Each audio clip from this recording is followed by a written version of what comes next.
Coming up, the fantastic Philadelphia experiment. Is it the U.S. Navy's most mysterious secret or just a myth?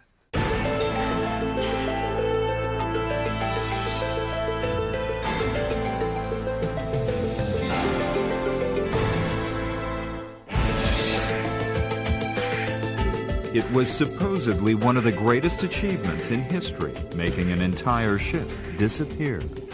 The amazement of all the onlookers, they not only had radar invisibility, they had optical invisibility. According to legend, the experiment was a total success, but carried an intolerable cost in human life. Men were molecularly attached to the ship, bonded with the ship as it was teleported.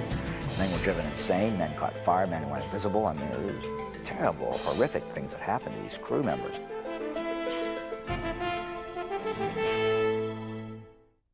In the middle of the Second World War, there was a technological accomplishment that made the Manhattan Project look easy, at least according to a handful of true believers. They claim Albert Einstein and other scientists designed a way to make a ship vanish into thin air, literally, and reappear somewhere else. Bizarre or not, the story of teleportation has inspired 2 movies, countless books, and numerous websites filled with rumors and conspiracy theories. What actually happened to the U.S.S. Eldridge in the fall of 1943? Join us for the true story of the Philadelphia experiment.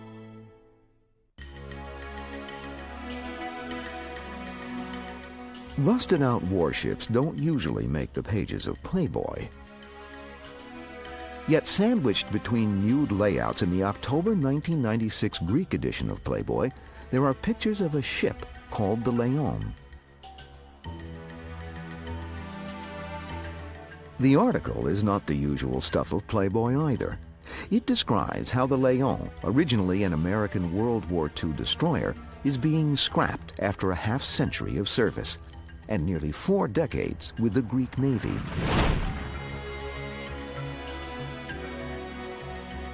But as it happens, this is no ordinary warship. The vessel the Greeks call the Leon has a legendary past life. Long ago, she is known as the U.S.S. Eldridge, back when she is supposedly the subject of an audacious experiment in teleportation and invisibility.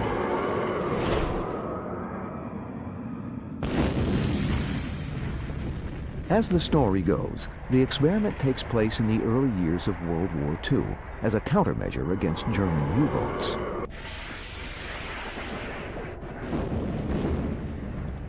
Allied convoys are a lifeline, delivering men, goods, and weapons in Britain's hour of need. But they are slow and clumsy, often made up of outdated, decrepit ships.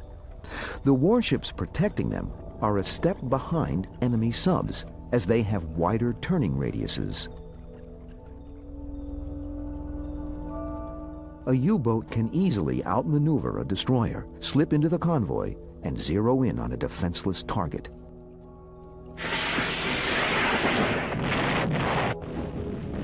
In 1942 alone, more than 1,000 Allied ships are torpedoed and sunk.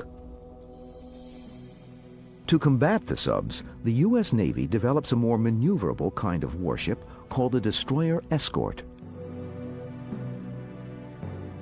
A destroyer escort is an anti-submarine vessel, and it's sort of like a destroyer, except that it's not as fast. It has a much smaller turning circle.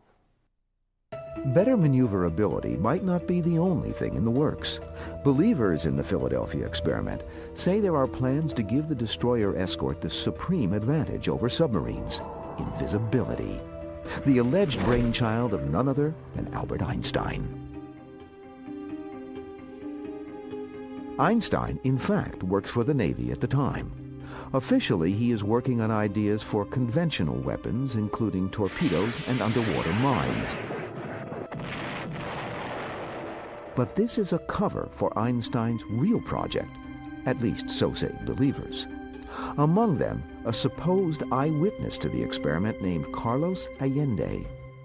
According to Allende, the Navy used a variation of Albert Einstein's unified field theory, which at that point in time was supposedly uncompleted. And they used this unified field theory to bend light, to render the ship invisible because it was encased in this electromagnetic fog. It is also from Allende that we learn the identity of the supposed test ship, a destroyer escort named the U.S.S. Eldridge. This leap into the technological unknown is not without its terrors, or so says Alfred Bielek, who claims to have been on the scientific team.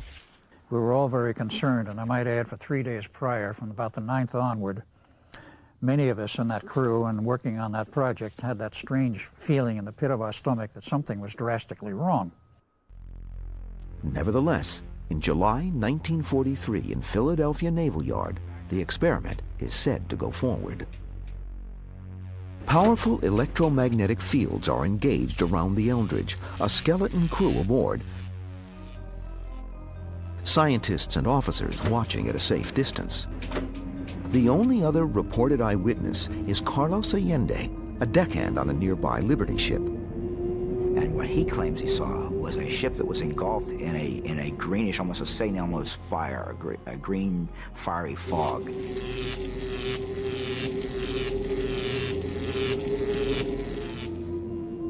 As the electromagnetic fog swallows the Eldridge, strange optical effects manifest themselves. And that as he watched and was able to even insert his arm into what he called the terrific flow of this energy, the ship disappeared.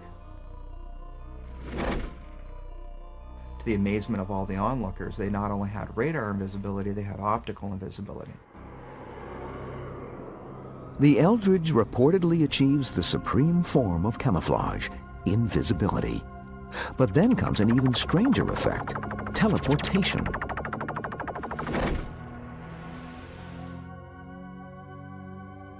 Chroniclers of the Philadelphia experiment are divided on whether this happens that first day or in a follow-up test. But what they do agree on is that as the Eldridge starts to reappear, there is a sudden flash of light. That the ship vanishes from sight once again and simultaneously begins to reappear in the naval yard in Norfolk, Virginia, 300 miles away. After a few minutes, she dematerializes in Norfolk and reappears in the midst of another ozone-laden green fog in Philadelphia. Throughout this miraculous journey, the U.S.S. Eldridge emerges unscathed. But for her crew, it is a different story. Men were molecularly attached to the ship, bonded with the ship as it was teleported. Men were driven insane, men caught fire, men went invisible. I mean, it was terrible, horrific things that happened to these crew members. Philadelphia Naval Yard, summer 1943. According to legend, the U.S.S. Eldridge returns after being teleported hundreds of miles. As she rematerializes out of a thick green fog, observers are electrified by the achievement, but their excitement turns to horror. Molecules have been scrambled, human with metal. Limbs have been fused to bulkheads. A gruesome sight. First thing they found was 2 sailors buried in the steel deck. The bodies were literally buried in the steel, dying or near dead. 2 more were found standing upright in a bulkhead, also buried in the steel. 5th man with his hand buried in the steel up to his wrist. Other sailors are simply missing, vaporized into thin air. For survivors, there are still other problems due to the powerful electromagnetic fields they have been exposed to. Men were driven insane, men caught fire, men went invisible. I mean, it was terrible, horrific things that happened to these crew members. The problem basically was that the human nervous system could not take exposure to that level of magnetic and electric fields, and it would cause neural damage. Nerve damage so severe that some of the victims are reportedly institutionalized, while falsely classified as missing in action. Their family was never told the truth. They were told basically that they were lost at sea during the war as part of the war effort, which is, of course, a very plausible answer. In one version of the story, the men are susceptible to something called freezing, which is fading in and out of invisibility. This leads to the most surreal episode of the story, again, according to Carlos Allende. In a waterfront tavern, a group of sailors from the Eldridge are drinking. One thing leads to another, and a fight breaks out. It is a garden-variety bar brawl, with one difference. The sailors are fading in and out of sight. The sailors involved in the fracas became invisible, dissipated to thin air in front of frightened patrons and waitresses, and they were there one minute and gone the next.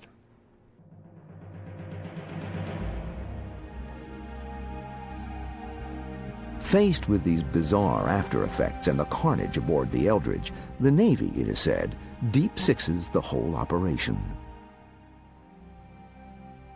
The scientific team is dissolved, further experiments canceled.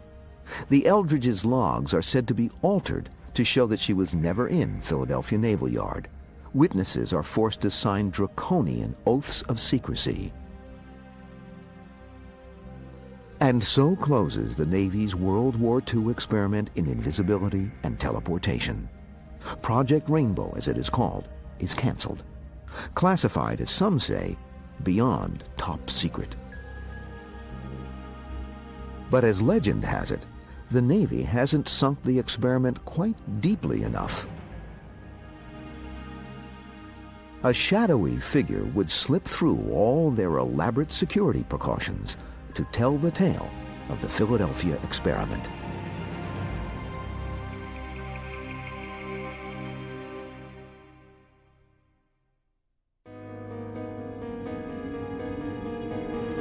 How the story of the Philadelphia experiment originates is a legend in its own right, involving UFOs, visionary naval officers, and the curious life and mysterious death of Morris K. Jessup.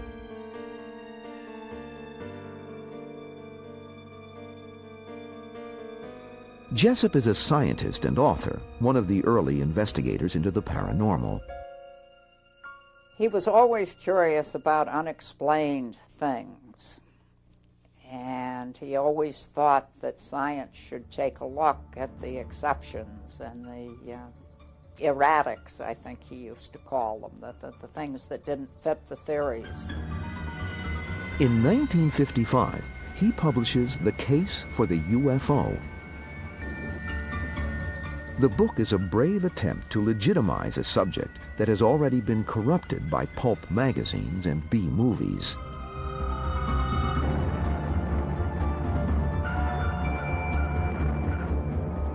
Now you have to understand that the time period Jessup decided to become interested in UFOs was possibly the worst possible time to become involved in UFOs for any reason. The government cracked down tremendously on any, quote, believers. This official scorn disguises a real government interest. Reports are coming in from military pilots of flying objects no one can explain.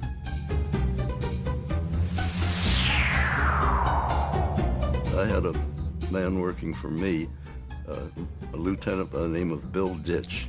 He was one of our real bright ones. He was by himself, and he said he looked off to the side, and he said there was something flying formation on him. And it was there for about 5 or 10 minutes, and then he said it peeled off. He said it was sort of saucer-shaped, and it was glowing slightly. UFO reports from Navy pilots are forwarded to Project Blue Book, the official Air Force investigation. But the Navy seldom, if ever, hears a word in return. We were never able to find out anything from them at all. It was a one-way street. It was a sink, as far as we were concerned.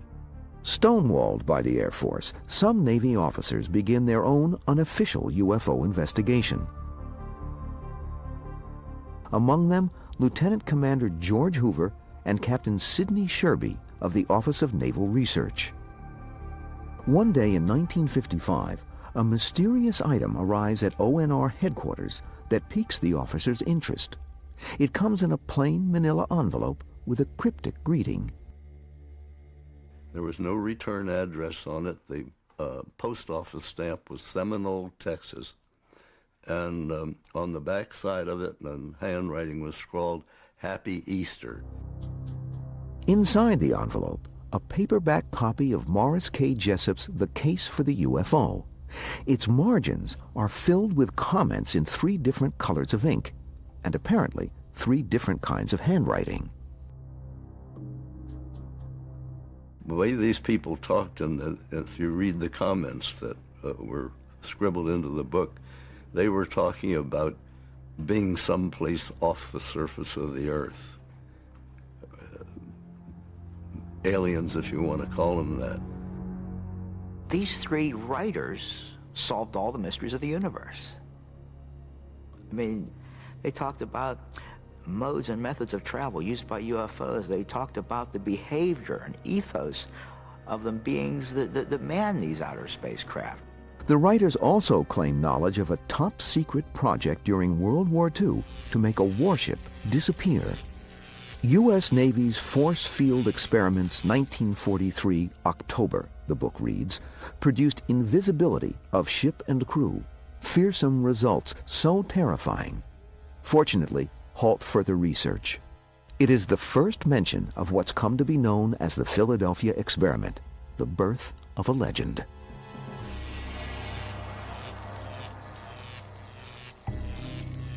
The Navy officers are intrigued by the book. They summon Morris Jessup to ONR headquarters to see if the author can shed any light on its origins. Jessup recognizes some of the handwriting in the book. Strangely, he has also received letters in that same unmistakable hand, signed by a man who identifies himself as a former merchant marine, Carlos Allende. The writing style of Carlos Allende fairly screamed crackpot. And yet, maybe the man was simply exaggerating something he had seen or heard about. Ever since, people have been mystified by the apparent top-level military interest in a book about UFOs. Morris K. Jessup, for one, is left shaking his head over the Navy's interest. He is said to begin his own investigation into the Philadelphia experiment. By 1959, he has reportedly made a breakthrough and is about to share his discovery with a colleague named Dr. Manson Valentine. In April of 1959, Morris Jessup called up his friend, Dr. Valentine, and said, I think I found something in regards to the Philadelphia experiment that I've been researching, and I really want to show you what I found. They made an appointment to have dinner and go over his research the following day. On the next day, however, April 20th, 1959, Jessup's car is discovered in a park in Coral Gables, Florida. Its engine is still running. A hose stretches from the exhaust pipe to inside the car. Inside is Morris K. Jessup, still breathing, though he soon expires from carbon monoxide poisoning. An apparent suicide. Or is it? It's absolutely interesting that instead of arriving at Dr. Valentine's house, he instead chose to go to a park and allegedly commit suicide. Ever since, there's been controversy about the nature of Jessup's death. Some believe that he was murdered for what he knew about the Philadelphia experiment. Others say he took his own life because of a recent divorce and the hostile reception his books received. Even to his own daughter, it's still a mystery. She believes that he had much to live for, but admits in a candid moment that the opposite may also have been true. His wife, Marjorie, called to tell me that he had died, and my reaction at the time was to say, how did he do it? So I must have been thinking of him as depressed at that time.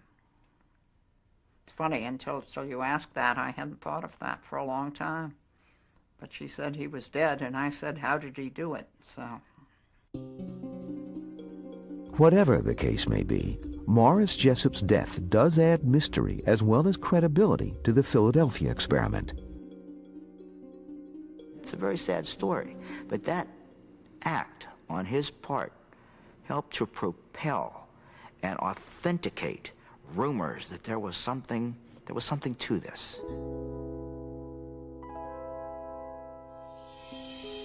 After Jessup's death, a reprint of his book with all its strange commentary becomes infamous. It is widely rumored to contain comments by 3 space aliens. The public finds out about this so-called Varro edition, but no one can get a copy. Rumor has it that the Navy keeps the book under wraps. Likewise, everyone has heard of Carlos Miguel Allende, but no one can find him. People everywhere were looking for Carlos Miguel Allende, but he kept moving. Towns would change, postmarks would change, return addresses would change. He always kept on the move.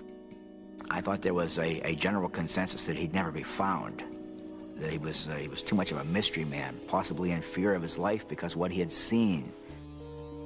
But what does this mystery man really know, and what does the Navy have to hide?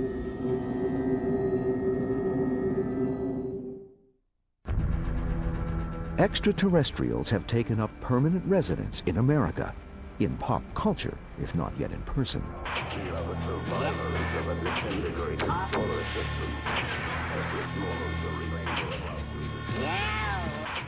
UFOs, the Roswell, UFOs from the 50s, X-Files, aliens, more aliens, Men in Black, Loch Ness Monster, toys, T-shirts, models, books, games. This is all part of the paranormal history of the past 40 years, all in my dungeon. Welcome to my world. Like many other young UFO researchers in the 1960s, Robert Gorman is fascinated by the mystery man of the Philadelphia experiment, Carlos Miguel Allende.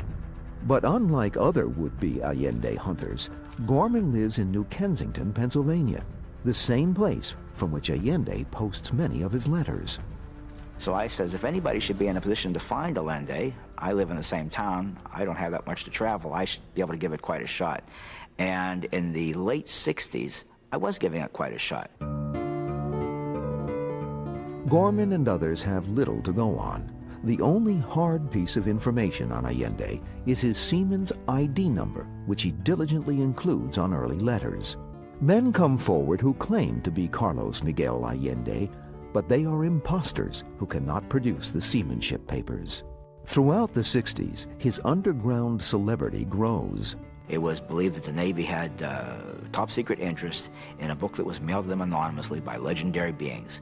So in an article for Saga magazine in late 67, and in 2 paperback novels after that in 68, that really became the birth of the Allende Jessup mystery in the minds of the average John Doe on the street. A sizable cottage industry grows up around Carlos Allende. Everyone seems to be cashing in, except Allende himself, who also goes by the name Carl Allen.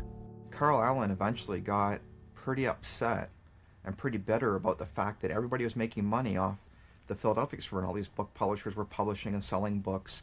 Everybody was publishing his letters that he had written to Morris Jessupp in their books. Everybody seemed to be making money off this story, but the person that so-called invented it, Carl Allen. So it was in 1969, in the summer of 69, that Carl M. Allen, a copy of the Varro edition in his hand, walked into the headquarters of the Aerial Phenomena Research Organization and confessed the entire thing was a hoax. As he said it, the wildest pack of lies I'd ever wrote. His confession is the second major blow to the UFO movement within a year. Earlier in 1969, the Air Force officially closes the books on its investigations into the paranormal. UFOs, they say, do not exist. They close ranks with the Navy, which has abandoned its unofficial quest for strange flying objects. The study of UFOs not only loses its legitimacy with the government, but also its poster child, the alleged space alien, Carlos Allende. But it is by no means the end of the legend of the Philadelphia experiment. In 1975, The Bermuda Triangle by Charles Berlitz becomes a publishing sensation. Among the reports of disappearing ships and planes, there is the story of the invisible ship experiment of World War II.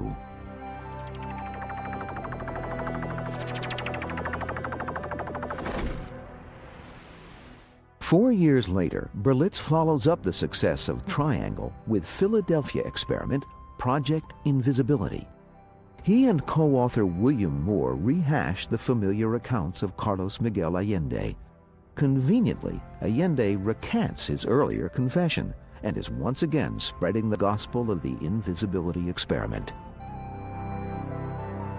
To William Moore, Allende reveals for the first time the identity of the test ship, DE-173, the U.S.S. Eldridge.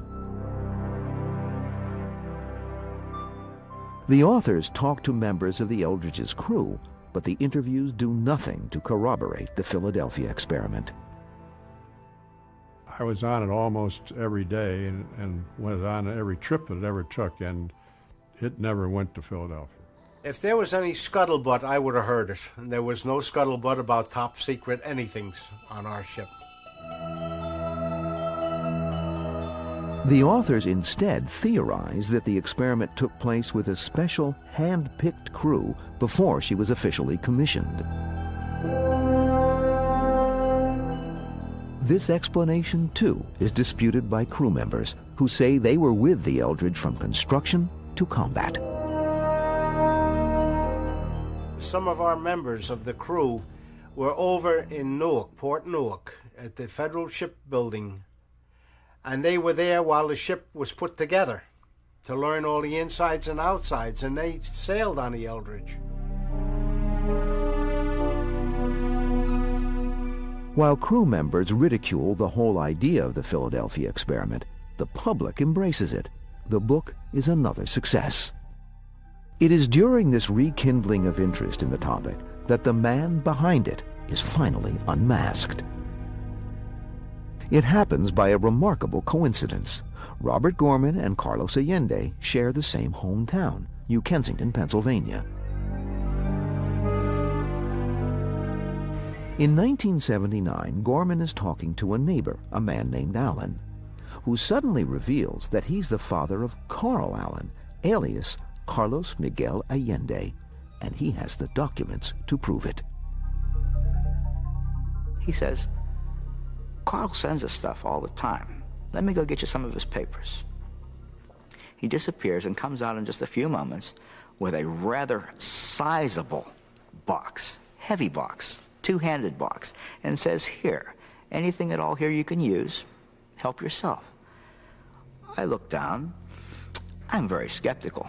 I don't know why, but I'm very skeptical. And I open it up, and there's a batch of seamanship's papers. And I look in the one corner, and I see those beloved numbers, 7416175, the same number that he had given in a postscript to a letter to Jessup. And I know that I've got the real deal, that this is not an imposter.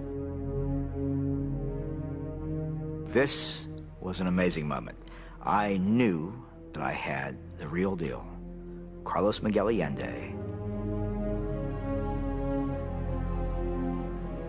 The real deal turns out to be quite different from the legendary Senor Allende. His real name is Carl Meredith Allen, born in this house in Springdale, Pennsylvania in 1925. Mostly what comes to mind about Carl Allen, my older brother, was the fact that he was very intelligent but not really smart, if you know what I mean. When they had their IQ tests, that he had the second highest IQ in the county. And that same year, he failed 9th grade. Though a poor student, he is a voracious reader, with a quirky habit of annotating almost everything he reads. He'd scratch out what the person had written in a book, and then he would put his own little anecdote in the margin. And I think it was basically because he didn't learn how to write. So he dealt more with just chopping up what the other person had to say. He'd buy a book, he'd fill it up with comments, and then pop it into the mail to somebody he thought would be interested in what he wrote. That he annotates the case for the UFO and sends it to Navy headquarters is typical of Allen. But this is one shot in the dark that finds a target, setting off a remarkable chain reaction. The Navy just happened to call Jessup. Jessup happened to have the letters. The two men, off-duty or not, decided to reproduce the book, which generated rumors that this annotated book was being circulated among the top of the top. And then, of course, Jessup commits suicide. Robert Gorman concludes that the Philadelphia experiment is nothing more than a phantom. In 1980, he publishes an article in Fate magazine called Alias Carlos Allende, in which he reveals the man is an Allen, not an alien. But he finds that legends die hard. I was sending out queries to different prominent UFO personalities, people that ran magazines, and what I was getting back in return was more than just a runaround. What I was getting back in return was almost being blacklisted. That it was fine when I was writing pro-UFO articles and articles about the men in black and the mysteries of the universe, but they did not want to hear about Carlos Allende. Allende himself responds with death threats. And he even, on the back of an envelope that he sent to his father, mentioned the only reason he hasn't shot Gorman is he hasn't gotten to him yet. In fact, the two do finally come face to face, but Allen in person is anything but intimidating. It was probably the most anticlimactic moment of my life was meeting Carlos Allende in the flesh, because he couldn't work any magic on me. I wasn't involved and wasn't intrigued about the disappearing destroyer. Wasn't intrigued that he might be an alien, because I knew the truth. Is the debunking of Allen as an eyewitness the end of the Philadelphia experiment? Or did something really happen back in 1943?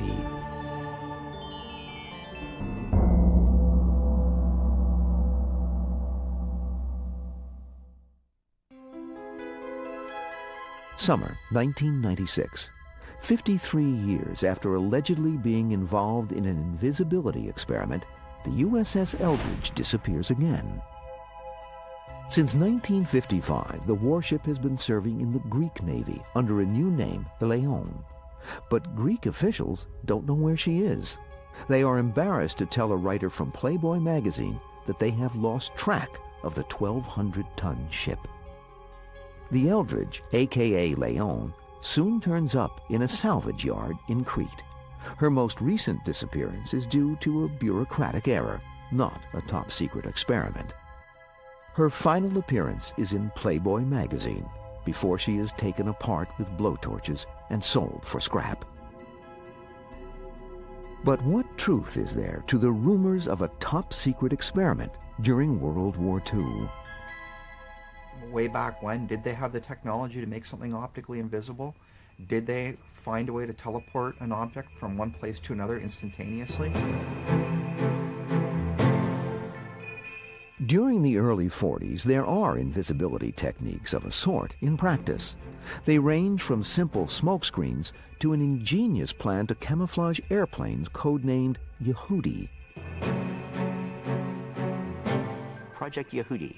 They equipped two aircraft with seal-beamed headlights, more or less, along the wings to brighten the silhouette of the plane in the open sky, and it was relatively successful.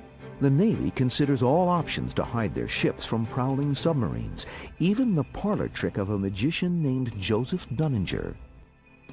Mr. Dunninger, as a way to get publicity, mentioned he could make warships invisible. And then when he had when he called the press conference to do this, he said, well, they didn't have a warship, and of course, in the hotel room, so he would make a photograph disappear. And he did. He made the photograph of the warship disappear.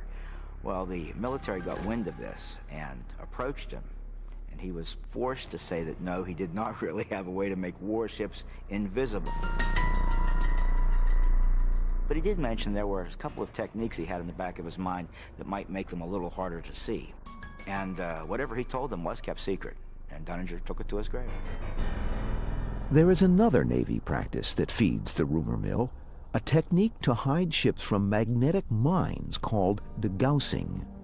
Degaussing is a method of running wires along the hull of a ship to make the ship invisible, quote, to magnetic mines. We always knew degaussing was going to take place because they collect all the watches and clocks. Anything that kept time on a ship was taken off and put ashore, so the magnetic field wouldn't disturb your watch. During World War II, the Navy operates a little-known testing area in Chesapeake Bay. A warship fitted with demagnetizing gear would have paid a visit. And when a ship was equipped with the degaussing gear, it was run through this range to see whether it was making contact with any of the pickups or not. And when it went through and did not leave a signature, they considered that the degaussing gear was working properly and the ship was released. It is the Navy's position that the original source of the legend of a disappearing ship is an exaggeration of the degaussing practice. It appeared to us that it was just barroom talk, and these boys were talking about having the ship made invisible, and the invisibility that we were talking about was the magnetic invisibility for the degaussing. As for the rumors of teleportation, some modern work in that field gives some perspective. It happens at Caltech in Pasadena on a table floating on a cushion of air. By shooting laser beams through a maze of mirrors, scientists produce an effect called quantum teleportation. It's the realization in miniature of something right out of Star Trek. This is something that is so fantastic at this point in time, scientifically, that it almost is in the realm of science fiction. However, scientists have succeeded only in teleporting subatomic particles called photons. What they don't foresee is how they'll ever be able to teleport any kind of solid object, let alone a 1,200-ton warship. If I take an arbitrary state of 300 particles, quantum particles, just to write down what is that state requires more bits of information than there are particles in the universe. The notion that one could teleport a material system of any sensible size is just, beyond technical capabilities for any foreseeable future. There is one small but intriguing link between teleportation and the story of the Philadelphia experiment. Albert Einstein is said to have masterminded the experiment, and quantum teleportation makes use of a principle that Einstein called spooky action at a distance, which is a mysterious interrelationship between distant objects. In fact, it was Einstein who first pointed out this kind of resource in a 1935 paper, in a completely different context, not for use for teleportation. He actually brought it up as a counterexample to the theory of quantum mechanics. Even if he didn't intend it, Einstein's theory became one of the inspirations for quantum teleportation. The provable facts behind the Philadelphia experiment are few, and there remain a few unanswered questions. Why would the Office of Naval Research be interested in a UFO book that contains the story of a disappearing Navy ship? And why would the author of that book commit suicide at the moment he was going to reveal all he knew? The story of the Philadelphia experiment has survived the debunking of its creator, Carl M. Allen. It has outlived Allen himself, who died in a Colorado nursing home in 1994. The mystery and the myth continued to evolve. What it did do is that the believers began to separate Allen from the myth of his making. They began to extricate the creator from his story, and it began to take other directions. The Philadelphia experiment has become the modern version of the ancient dream of invisibility. In Greek mythology, there is a magic helmet which confers invisibility. In Celtic lore, The Druids have enchanted capes that do the same. Today, we have a sailor's tall tale of a disappearing warship. It's a story with only a tiny anchor in fact, but deep roots in the imagination. In March 1999, 15 men who once served on the U.S.S. Eldridge got together for the first time in more than 50 years. The veterans, now in their 70s and 80s, said they never saw any sign of experimentation and reaffirmed that the ship was never even in Philadelphia. They laughed about the so-called Philadelphia experiment and marveled at how such a far-fetched story took on a life of its own and still refuses to die. Discover more about this and every History's Mysteries topic at HistoryChannel.com.